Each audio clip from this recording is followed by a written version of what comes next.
Hello everyone, my name is Subhas. In last lecture we were discussing about reflectance, absorptance and transmittance. Today we will learn about three terms. The first one will be MSU power. MSU power. Okay. तो देखिए एक बार के लिए इसका मतलब क्या होता है MSU पावर। अच्छा, पहला क्वेश्चन मेरा आपसे ये है कि एमिशन क्या होता है। What is the meaning of emission या एमिट। अच्छा, अब ध्यान दें एक बार के लिए अपन ने दो टर्म पढ़ ली अब तक। पहले अपन ने पढ़ रखा है रिफ्लेक्शन, हाँ रिफ्लेक्टेंस, और आज अपन पढ़ रहे हैं एमिटेंस या एमिटना। तो पहली बात तो इनमें डिफरेंस क्या दोनों में। तो आप देखिए एक बार के लिए कि रिफ्लेक्शन होने के लिए, हीट को रिफ्लेक्ट होने के लिए हीट का फॉल होना जरूरी है। कि यदि किसी सरफेस के ऊपर आपका हीट फॉल नहीं होगा तो रिफ्लेक्ट कहाँ से होगा। तो रिफ्लेक्शन होने के लिए, है ना, रिफ्लेक्टेंस के लिए हीट का फॉल होना जरूरी है। बिना हीट के फॉल किए रिफ्लेक्शन पॉसिबल नहीं है। बट जो अपन आज पढ़ रहे हैं एमिशन, है ना, एमिशन, तो एमिशन देखो क्या होता है। एमिशन जो होगा वो खुद की वजह से हो जाता है। जैसे मान लो कि एक बॉडी है मेरे पास में, और इस बॉडी का जो टेम्परेचर मान लो सराउंडिंग के कंपेयर में क्या है, हाई है। इस बॉडी का जो टेम्परेचर है वो कंपैरेटिवली सराउंडिंग क्या है, हाई है। तो यहाँ पर तो क्या होने वाला है, यहाँ पर होएगा कि यहाँ का जो हीट है बाहर की ओर रेडिएट होगा। तो अपने आप due to its own temperature, खुद के टेम्परेचर की वजह से हीट का बाहर निकलना, हीट का रेडिएट होना, एमिट होना, इस फिनोमिना का नाम क्या होता है, एमिशन। तो एमिशन जो होता है that is because of its own temperature, है ना, खुद के टेम्परेचर की वजह से। बट जो रिफ्लेक्शन जो पढ़ के आए हैं अपन, वहां पर भी आपकी हीट बाहर ही जा रही है, यहां पर भी आपका हीट बाहर ही आ रहा है। बट दोनों में तो डिफरेंस क्या है, दोनों में डिफरेंस ये रहेगा कि यहां पर हीट बाहर कब जाएगी, जब वहां पे कुछ अपना पहले हीट अपन फॉल करेंगे, इंसिडेंट होगी। बट यहां पर ऐसा कुछ कहानी नहीं होता है, यहां पर due to its own temperature आपका हीट बाहर निकल रहा है। तो इस वाले प्रोसेस का नाम होता है एमिशन, है ना, एमिशन। और उसी से रिलेटेड एक टर्म पढ़ने वाले हैं अपन आज, एमएसयू पावर। हालांकि दोनों जो टर्म्स है एमिशन और एमएसयू पावर एग्जैक्टली बराबर नहीं होती है, इसका कुछ मतलब, है ना, इसका जो डेफिनेशन है कुछ अलग होगा। ओके, अब ध्यान दे एक बार के लिए इसका जो डेफिनेशन क्या होगा। पहले मैं आपको इसमें लिखाऊंगा एक बार के लिए, emissive power of a body at a certain temperature, at a certain temperature for a particular wavelength, for a particular wavelength is defined as amount of heat radiate, amount of heat radiate per second through unit area, okay, this is the definition of MSU power। अच्छा, पहली बार तो आपको इसको पढ़ के देख के आपको कुछ समझ में नहीं आएगा इसमें किसका मतलब क्या होता है, ठीक है, लेकिन ध्यान दे इसको थोड़ा समझते हैं ना इसके बारे में। पहली बात देखो इसमें कि एमएसयू पावर जो होती है वो किसी वेवलेंथ के लिए डिफाइन होती है, किसी वेवलेंथ के लिए डिफाइन होती है, जो कि यहाँ पे लिखा हुआ है फॉर ए पर्टिकुलर वेवलेंथ। तो देखो इसका मतलब क्या हुआ, अपन ने पहले बात कर रखी है, जैसे मान लो यहाँ पर एक कोई ऑब्जेक्ट है, ठीक है, इसका टेम्परेचर मान लो हाई है सराउंडिंग के रेस्पेक्ट में, तो यहाँ से आपका हीट रेडिएट होगा, ऑब्वियसली ये हीट आपका बाहर आ रहा होगा। अब जितना आपकी वेव्स बाहर आ रही है, जितनी आपकी वेव्स बाहर आ रही है ना, बाहर निकल रही है, उन सब वेव की जो वेवलेंथ है वो सेम नहीं होती है, वो एक रेंज में लाई करती है 1 माइक्रोमीटर से लेके 100 माइक्रोमीटर तक। इट मीन्स कि किसी वेव की वेवलेंथ 1 भी है, किसी की 2 भी हो सकती है, किसी की 100 भी हो सकती है। तो यहाँ पर जितनी आपकी हीट बाहर आ रही है उन सब हीट की, उन सब वेव्स की वेवलेंथ जो है इक्वल नहीं होती है, पहली बात तो ये। अब जैसे मान लो कि यहाँ पर एक और वेवलेंथ है 2 माइक्रोमीटर की, और लेट सपोज मुझे जो निकालना है एमएसयू पावर, मुझे जो एमएसयू पावर निकालना है वो मान लो इसी के लिए निकालना है कि 2 माइक्रोमीटर वाली वेवलेंथ की एमएसयू पावर कितनी है, 2 माइक्रोमीटर वाली वेवलेंथ की एमएसयू पावर कितनी है। ओके, अब ध्यान दे इसके ऊपर आप, इसका मतलब क्या होगा, ठीक है। अब जैसे मान लो कि इस वाले बॉडी से जो पूरा हीट बाहर जा रहा है, जो पूरा हीट आपका रेडिएट हो रहा है, वो कुछ मान लो कि कुछ भी मान लो आप 100 जूल मान लो आप एक बार के लिए फॉर एग्जांपल, है ना, और ओनली इस वाली वेवलेंथ के जो कोरस्पॉन्डिंग हीट है इस पूरी बॉडी के पूरे एरिया से किसी भी सर्टेन टाइम में, मान लो कि इस वाली वेवलेंथ के जो कोरस्पॉन्डिंग हीट है, अमाउंट ऑफ हीट है, वो मान लो लेट्स सपोज अपन ने कितना मान लिया, 10 जूल मान लिया। पहली बात तो इनमें डिफरेंस क्या है, ये जो आपका हीट है वो सारी वेवलेंथ्स को मिला के है 100 जूल, तो बट मुझे ओनली जो एमएससी पावर है वो किसकी निकालनी है, 2 माइक्रोमीटर के लिए। तो मैं ये मान के चल रहा हूं एक बार के लिए कि मान लो कि इस वाली वेवलेंथ का जो एनर्जी है सब मिला के वो कितना है, 10 जूल है। तो मैं आपको ये बोल सकता हूं कि जैसे मान लो कि 10 सेकंड में, लेट्स सपोज कि 10 सेकंड में इस बॉडी का पूरा एरिया मान लो 10 मीटर स्क्वायर मान लो आप, 10 मीटर स्क्वायर। तो मैं क्या बोलूंगा आपको कि इस बॉडी के, है ना, 10 मीटर स्क्वायर एरिया से, 10 मीटर स्क्वायर एरिया से 10 सेकंड में जो आपका हीट बाहर गया है इस वाली वेवलेंथ के थ्रू, इस वाली वेवलेंथ के थ्रू मान लो कितना है, 10 जूल है। कितना मान लिया अपन ने, 10 जूल। तो इसी बॉडी के, है ना, 1 सेकंड में, इसी बॉडी से 1 सेकंड में 1 एरिया से, 1 सेकंड में 1 एरिया से कितना आपका हीट बाहर जाएगा, तो वो आपका आएगा 10/10 × 10। अरे देखो 10 सेकंड में इतना जा रहा है तो आपको 1 सेकंड में निकालना है, तो अपॉन में 10 आएगा, है ना, by unitary method, by unitary method. और इतने एरिया से इतना हीट जा रहा था तो ये भी अपॉन में ले आया मैं। तो देखो यहां पर ये कितना आ गया आपका, ये आपका आएगा 0.1, ये कितना आपका आएगा, 0.1 आएगा। और ये 0.1 जो है वो देखो क्या चीज है, ये 0.1 जो है वो आपकी अमाउंट ऑफ हीट रेडिएट है इस वाली वेवलेंथ की पर सेकंड और पर एरिया से, यूनिट सेकंड और, है ना, यूनिट एरिया से। और इस वाली अमाउंट को, ये जो 0.1 जो है, ये 0.1 कहलाएगा इस वाली वेवलेंथ का एमएसयू पावर। जो 0.1 है वो जो आपका आ गया, फॉर एग्जांपल ये 0.1 जो बनेगा that will be MSU power of this body at A this wavelength, for this wavelength. ठीक है, आप दोबारा देखिए एक बार के लिए। इसमें पहली बात देखो, इसमें बहुत सारी हीट अपन दिख रही है अपने को कि ये 10 जूल हीट भी है, ये 100 जूल हीट भी है, और ये भी एक अमाउंट ऑफ हीट ही आ गया। बट इन तीनों में डिफरेंस क्या है, पहली बात तो इसके बाद में इन तीनों में से कौन सा जो नंबर है, कौन सा वैल्यू जो है वो एमएसयू पावर के इक्विवेलेंट आएगा। तो इसका जो डेफिनेशन आपको मैंने यही लिखवाया है कि किसी भी बॉडी से किसी सर्टेन टेम्परेचर के ऊपर किसी सर्टेन वेवलेंथ से कितना आपका हीट बाहर जा रहा है 1 सेकंड में एक एरिया से। कि किसी भी बॉडी, जैसे मान लो कि ये जो अपना वेवलेंथ है, मुझे उसकी एमएसयू पावर निकालनी है, तो आपको अपन ने पहले ये मान लिया कि लेट्स सपोज कि इस वाली वेवलेंथ के जो कोरस्पॉन्डिंग आपका हीट बाहर निकल रहा है वो 10 जूल मान लो आप, और 10 सेकंड में पूरा एरिया मान लो कितना है, 10 मीटर स्क्वायर है। तो 10 सेकंड में इतने एरिया से इस वाली वेवलेंथ से इतना हीट बाहर निकल गया। तो उसी बॉडी के 1 एरिया से 1 सेकंड में कितना हीट बाहर जाएगा, इतना, और उसका नाम क्या होगा, एमएसयू पावर। तो 0.1 जूल पर सेकंड पर एरिया जो है that will be MSU power. ठीक है ना। अच्छा, यहां पर देखो आपसे ये पूछ सकता है आपसे कि what is the SI unit of MSU power, MSU power. तो आप देख पा रहे होंगे कि एमएसयू पावर जो होती है वो यूनिट एरिया और यूनिट सेकंड के लिए डिफाइन होती है, पर एरिया और पर सेकंड। देखो यहाँ पे पर सेकंड और पर एरिया। तो इसीलिए इसका एनर्जी का जो यूनिट आएगा इसका, इस टर्म का, वो अपना आएगा joule per second into metre square, joule per second into metre square.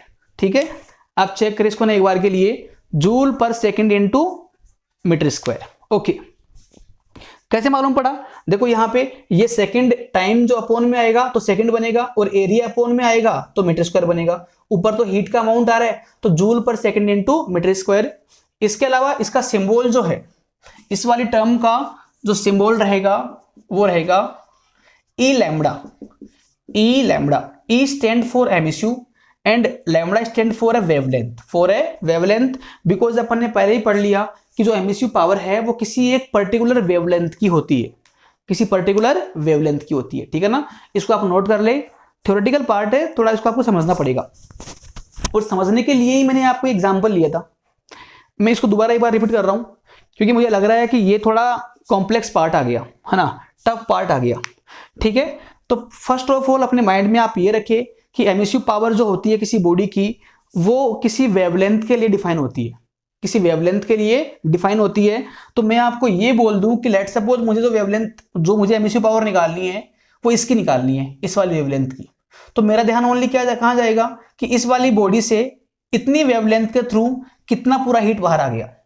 तो मैं आपको ये बोल दूं, लेट सपोज कि इस वाली वेवलेंथ के कोरस्पॉन्डिंग जो हीट बाहर निकल रहा है पूरे एरिया से, वो कितना मान लो, 10 जूल मान लो आप, 10 जूल मान लो आप। अच्छा, अब ये 10 जूल जो हीट है वो है इस पूरी बॉडी के पूरे एरिया से जो 10 सेकंड में बाहर आया है। टाइम भी मैंने मान लिया कि लेट सपोज 10 सेकंड में पूरे एरिया से इस वाली वेवलेंथ के कोरस्पॉन्डिंग जो हीट आपका बाहर आ गया, मान लो कितना है, 10 है।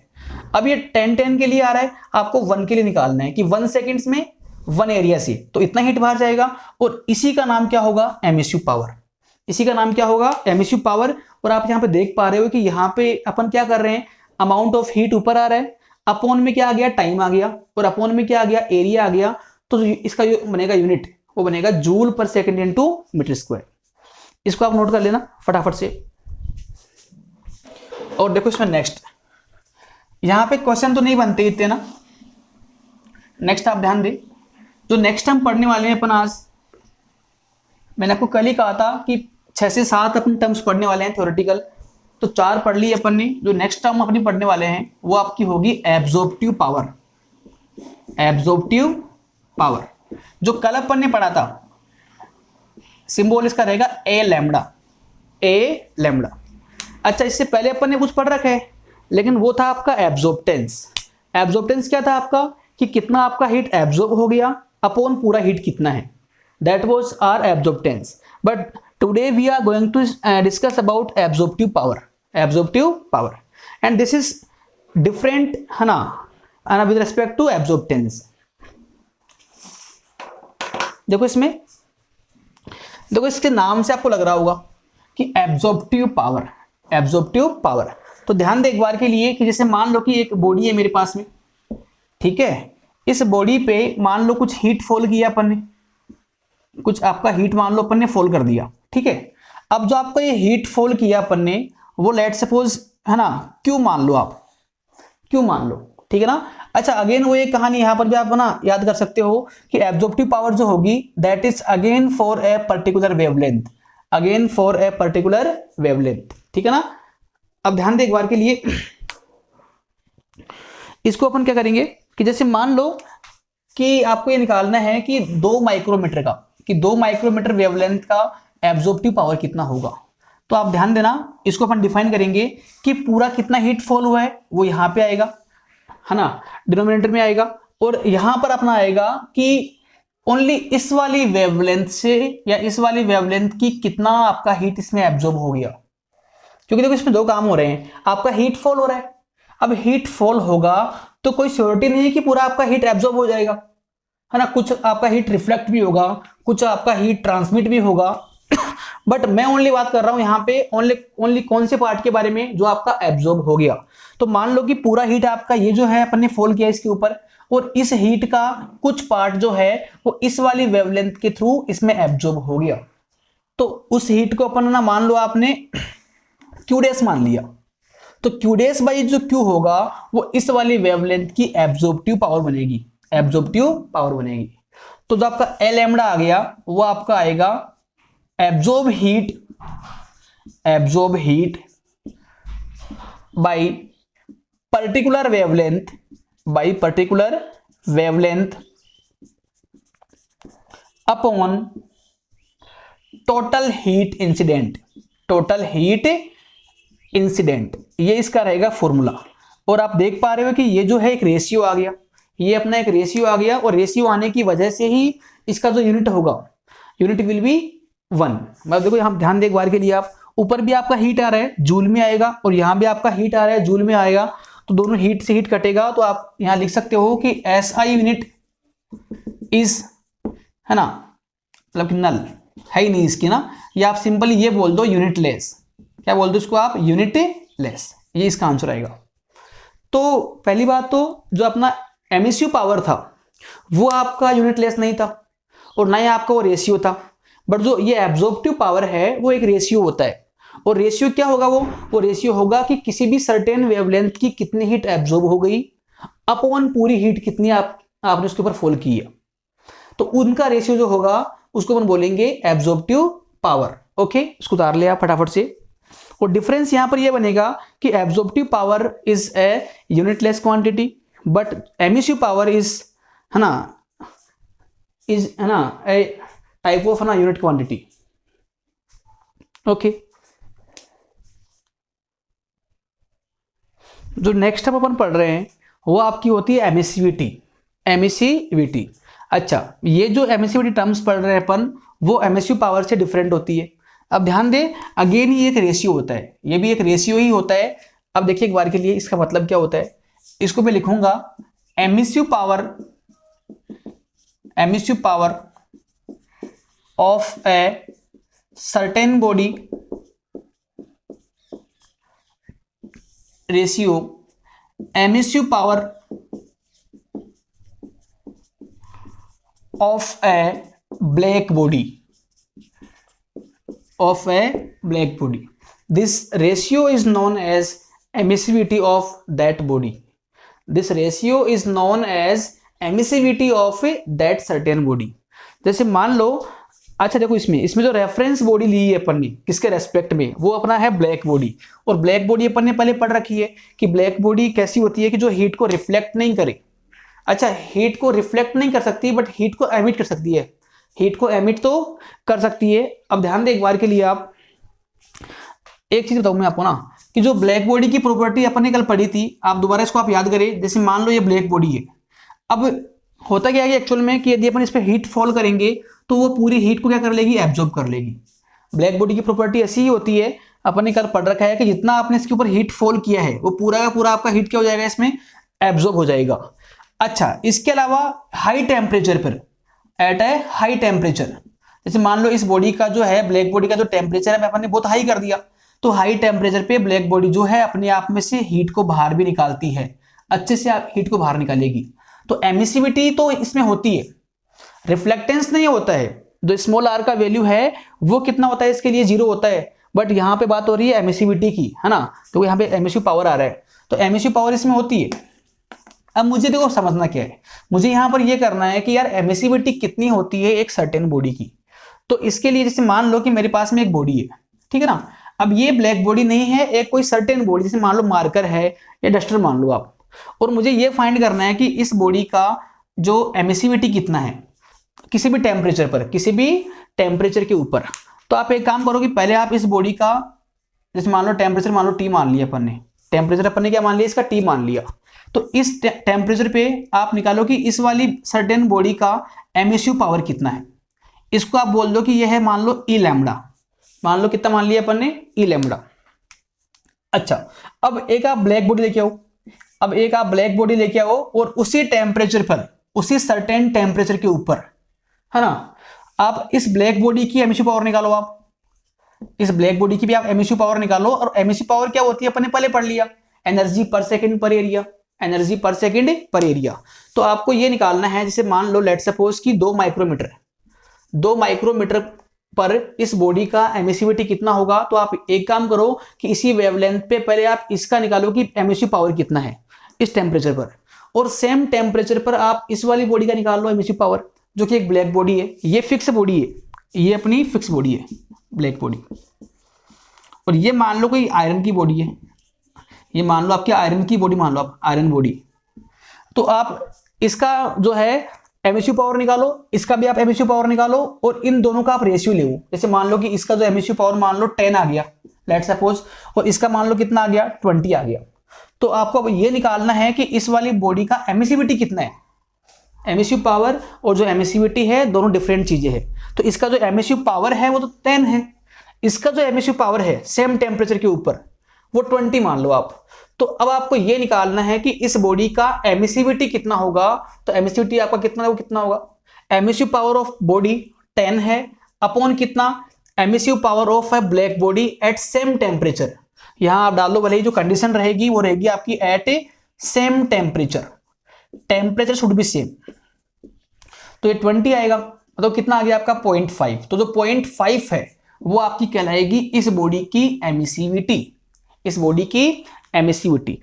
तो जिस बॉडी का आपको एमिसिविटी निकालना है उस बॉडी का जो एमिसिव पावर है हमेशा न्यूमरेटर में आएगा, ऊपर आएगा, और अपॉन में आएगा उसी टेम्परेचर पर ब्लैक बॉडी का एमिसिव पावर।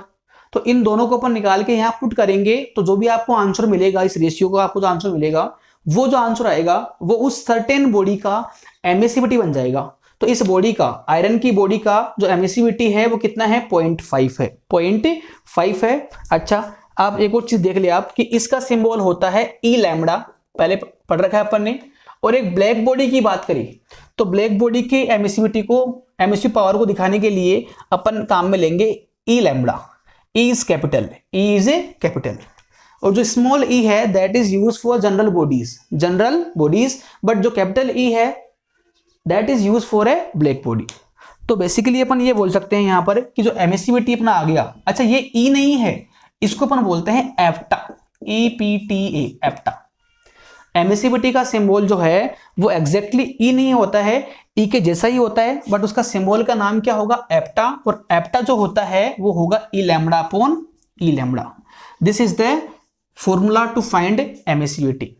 और आप यहां से देख पा रहे हो कि जो एमिसिविटी आएगी वो कैसी क्वांटिटी है, again that is a unitless quantity. देखो कैसी, ऊपर में क्या आ रहा है, न्यूमरेटर में क्या आ रहा है, एमिसिव पावर आ रही है, अपॉन में क्या आ रहा है, एमिसिव पावर आ रहा है। तो एमिसिव पावर से एमिसिव पावर कट जाएगी। तो यदि अपन चेक करें कि इसका यूनिट क्या आएगा, तो it is again A unitless quantity, unitless quantity. अच्छा देखो सवाल इसमें यहीं पे बनता है, नीट में सवाल यही बनता है कि एमिसिविटी कैसी क्वांटिटी है, या एमिसिविटी का जो यूनिट है वो कितना होता है, या होता है नहीं होता, जो भी है ना। उदाहरण इसको अपना फटाफट से ना। एक सवाल ये भी आ सकता है एग्जाम में, मैं आपसे पूछूं find emissivity of A black body, of A black body, कि एक ब्लैक बॉडी का एमिसिव पावर कितना होता है, सॉरी एमिसिविटी कितनी होती है। अच्छा, आपको मैंने कहा था अभी अभी कि एमिसिविटी जिसकी भी निकालनी होती है वो क्या आएगा आपका, हमेशा न्यूमरेटर में आएगा। अब चेक करिए मुझे किसकी निकालनी है, ब्लैक बॉडी की। तो चेक करिए कि यहां पर भी क्या आएगा, emissive power of black body, और अपॉन में तो फिक्स है हमेशा, emissive power of black body, दोनों कट जाएंगे तो this will be equal to 1। आप चेक करना कि जो एप्टा होता है किसी बॉडी का वो क्या होता है, जिस बॉडी का आप एमिसिविटी निकाल रहे हो उसकी एमिसिव पावर। तो मैं किसके निकाल रहा हूं, मैं ब्लैक बॉडी की। तो यहां पर भी क्या आएगा, ई लैम्बडा, और अपॉन में भी क्या आएगा आपका ई लैम्बडा। तो कितना बन जाएगा आपका, ये 1 बन जाएगा। तो जो आपका एप्टा का वैल्यू है कितना आपका आएगा, 1 आएगा। इट मीन्स कि ब्लैक बॉडी के लिए जो एमिसिविटी है वो कितना होता है, 1 होता है। ब्लैक बॉडी के लिए जो एमिसिविटी का वैल्यू है वो कितना होगा, हमेशा 1 होगा, दैट विल बी यूनिट। और यहां से अपने को कुछ मालूम पड़ रहा है, क्योंकि सबसे जो मेन काम की चीज यहां पर रहेगी वो रहेगा प्रॉपर्टीज ऑफ ब्लैक बॉडी, कि ब्लैक बॉडी के लिए कौन सी क्वांटिटी का वैल्यू कितना होता है। तो अब तक अपन ने पढ़ लिया कि जो रिफ्लेक्टेंस है स्मॉल आर वो भी कितना होता है, इसका 0 होता है। जो ट्रांसमिटेंस है वो भी इसका कितना होता है, 0 होता है। इसके अलावा जो एब्जॉर्प्टेंस है स्मॉल ए वो इसका 1 होता है। और जो एमिसिविटी है वो भी ब्लैक बॉडी कितनी होती है, 1 होती है। These are some basic property regarding to black body. तो एग्जाम में ये सवाल आपके बन सकता है कि इसका यहाँ कौन सी वैल्यू इसकी ये कितनी होती है, ठीक है ना। अच्छा, अब तक अपन ने पूरी बातें कर ली। कल से लेके आज तक के लेक्चर में मैंने आपको समझाया 6 टर्म्स के बारे में, है ना। उनके मैं नाम रिपीट कर रहा हूँ एक बार के लिए। पहले अपन ने पढ़ा था रिफ्लेक्टेंस, तो वो अपना आया था R/Q। The next one was absorptance, तो उसमें अपन ने पढ़ा था कि कितना आपका हीट एब्जॉर्ब हुआ है अपॉन पूरा कितना आपका हीट फॉल हुआ है। एंड लास्ट अपना पढ़ा था कल अपने ट्रांसमिटेंस क्या होती है। तो सेम कहानी उसकी भी कि कितना आपका हीट ट्रांसमिट हो गया और अपॉन कितना आपका हीट फॉल हो रहा है। तो स्मॉल आर, स्मॉल ए और स्मॉल टी जो है वो अपन ने कल पढ़ लिए थे इन लास्ट लेक्चर।